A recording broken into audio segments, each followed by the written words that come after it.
Welcome. We're diving into how self-managed home builders like you can take control of your project without relying on costly project managers.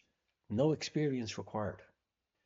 Together, we'll make sure you're not just a participant, but the leader in driving your dream to completion. Here's your warning. By the end of this, you're going to have to make a decision. Do you stick with the way you've been planning, or do you embrace a whole new approach that puts you in the driver's seat? One client, for example, was determined to build an energy efficient home. They spent months researching materials and specifically requested high performance insulation. On a random site visit, they found the contractor installing a cheaper alternative without approval. Fixing it cost 5,000 and weeks in delays. It was a costly lesson in oversight and one that could have been avoided with the right approach. Building your dream home is a monumental task and mistakes can be costly, both financially and emotionally. So in this section, I want to walk you through the most common pitfalls I see self-builders make, and more importantly, how to avoid them. These are the things that derail even the best intentioned builds. The good news is, once you know what to watch for, you're already in a stronger position than most. Biggest mistake number one, insufficient planning. Planning isn't just admin, it's your project's insurance policy. At the start, most people feel confident. They've done their research, sketched their dream layout, pinned some inspiration. But dreaming isn't the same as building. Without a strategy, things fall apart quickly. I had a client who thought they were ahead of the game until heavy seasonal rain caused major delays. No buffer in their timeline meant idle trades, rescheduling costs, and rising stress. The build didn't fall apart because of bad design. It was a lack of contingency planning. Strong planning means milestones with realistic, buffer-backed timelines. Clear responsibilities so nothing falls between the cracks. Regular progress checks to catch small issues before they snowball. Planning isn't about predicting everything. It's about being prepared for anything. Biggest mistake number two, underestimating costs. Most people budget for materials and trades. Maybe they add a small buffer, but the real expenses, they're often hidden. Soil conditions, site access, service connections, permit fees. These aren't nice to know extras. They're common curveballs. One of my clients built on a site with poor soil stability. Halfway through, they had to redesign and reinforce the foundations.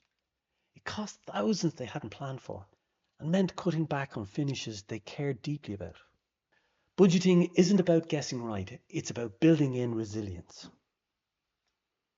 Biggest mistake number three, overlooking project management.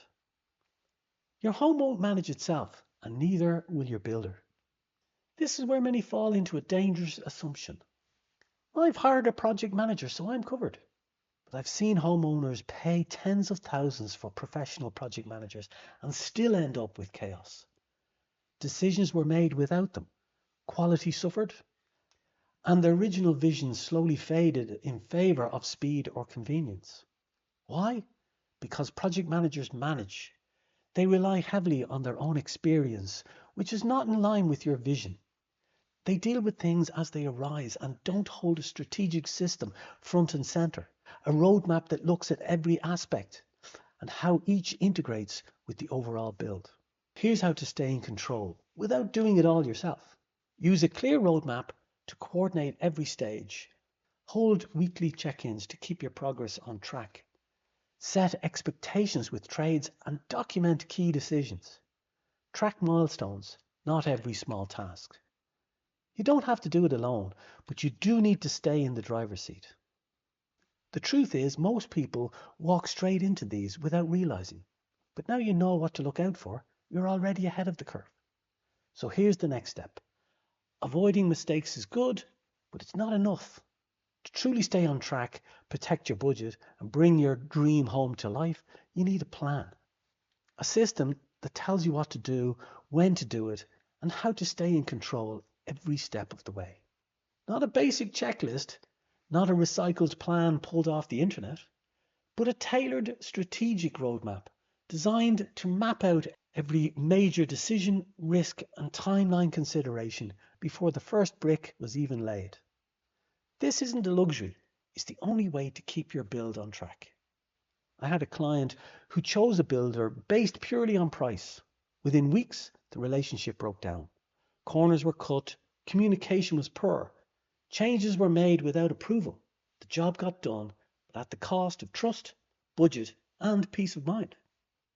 With the right structure in place, your decisions are made on time, not under pressure.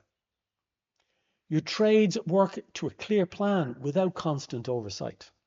Your budget stays on track with no nasty financial surprises. And you stay one step ahead without living on site or checking in 20 times a day. The smarter way, build oversight into your roadmap so things stay on course with minimal input. How to do it? Use a weekly check-in, not daily monitoring.